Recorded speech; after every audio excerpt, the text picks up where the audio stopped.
In a world that's just constantly shifting under our feet, there's one core idea, really, one principle that decides who gets ahead and who gets left behind. It's the difference between actually thriving and just fading away. It's what we call the adaptability edge. So let's dive into what that really means. I mean, just think about it for a second. Life doesn't ask for your permission before it changes, right? It doesn't knock politely on the door before it comes in and just rearranges everything you thought was set in stone. Nope, life just barges in. It throws a curve in the road you were so sure about, it shifts the very ground beneath your feet, and then it just stares you down, no apology, and basically asks, so, what are you going to do about it? And that right there, that gets to the absolute core of it all. See, we spend so much of our time making these perfect plans, right? Building what we think are these rock-solid, secure structures, basically trying to control what is, by its very nature, uncontrollable. We tell ourselves, if I just plan for every little thing, I'll be safe. But honestly, that's just not how the world works. It's a total misunderstanding of the game. The world, you see, it doesn't reward that kind of rigid control. It rewards flexibility. The real winners, they're not always the strongest, or the richest, or the smartest. They're the ones who can pivot, the ones who can adapt. Anyone who clings to the past, who fights against the current of change, they just get left behind. But the ones who learn to bend, to flow with the chaos, yeah, those are the ones who rise up.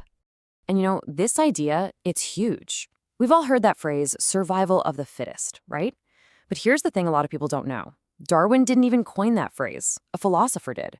What Darwin really talked about was this: survival belongs to the most adaptable. Just let that sink in. We're talking about entire species that vanished from the earth because they couldn't adjust. Whole industries have crumbled because they refused to evolve. So for you, for me, adaptability isn't just some nice-to-have skill. It is the absolute foundation of survival, of growth, of any real success. Okay, so if adaptability is the secret sauce, how do we get more of it? How do we actually harness it? Well, it's all about reframing how we see things. It's about starting to see every obstacle not as a wall, but as a teacher. Every setback isn't a failure, it's a chance to pivot. And every ending, well, it's just a new beginning wearing a disguise. It's basically a superpower, and I've got the perfect story to show you exactly what I mean. Let's talk about the epic battle between Blockbuster and Netflix. Come on, you remember the early 2000s? Blockbuster was a giant. They were unstoppable. Over 9,000 stores.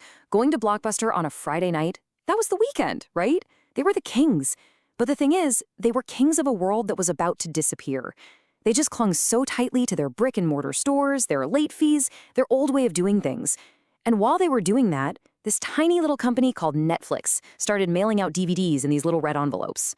They were looking at the horizon. They were asking the right question. How is the world changing? And they decided to move with it. And this is what happens when you refuse to adapt. Get this, Blockbuster had the chance to buy Netflix for just $50 million, and they literally laughed them out of the room. They were so rigid, so stuck in their ways, they couldn't see the future when it was standing right there making them an offer.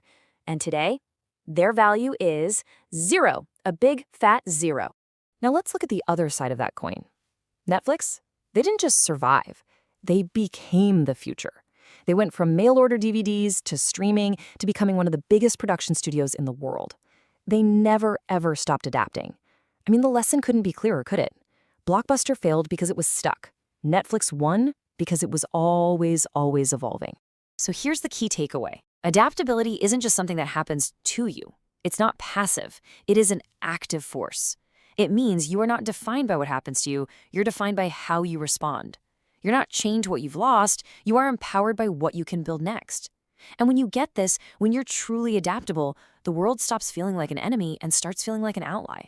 Every single curveball, a job that vanishes, a relationship that ends, some crazy opportunity that just pops up out of nowhere, all of it becomes a chance to adjust, to find a new path forward. All right, so how do we build this adaptability muscle in our own lives? Because it's not just about, changing for the sake of changing. It really comes down to this powerful two-part engine. You've got consistency on one side and adaptation on the other. They have to work together. One without the other, it just doesn't work. So first up is consistency. Look, this is just the cost of admission. It's the price you pay to even be in the game. It's about showing up for yourself day in, day out, especially on the days you really don't want to. That's how you build skill. That's how you build competence. But listen, consistency by itself is not enough to win. That's where adaptation comes in. Adaptation is when you step back, you look at what you're doing, and you ask that crucial question: how can I make this better? It's about taking the feedback you're getting from all that hard work and using it to smartly change your course. Look, showing up is powerful, don't get me wrong, but it's only the beginning.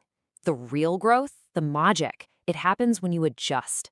Seriously, be proud of yourself for being consistent. That's huge, but you gotta know it's just the starting line.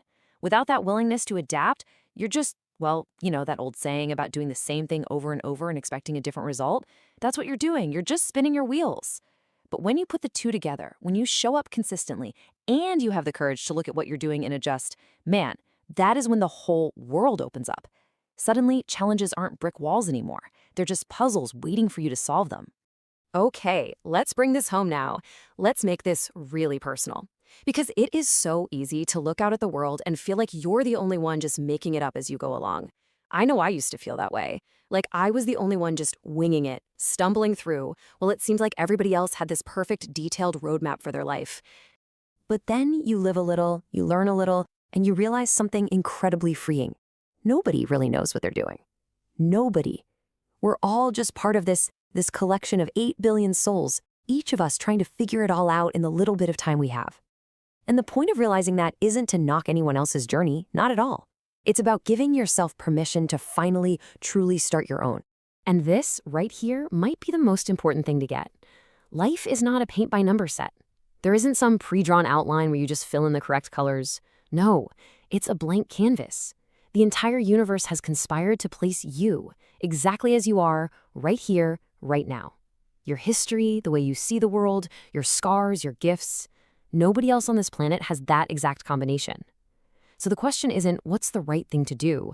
The real question is, when are you going to give yourself a chance to find out what the right thing is for you? So please, remember this. Your masterpiece is not supposed to look like anyone else's. It can't. And that's not just okay, it's the whole point. There are people out there who need the one-of-a-kind perspective that only you have. There are stories that are waiting for their triumphant ending. An ending that can only happen because you found the courage to start. Your purpose, your meaning in this life, it all comes down to your willingness to pick up that brush. This isn't about getting it right or wrong. It's just about being brave enough to try. So, the only real question left is, when are you going to start painting?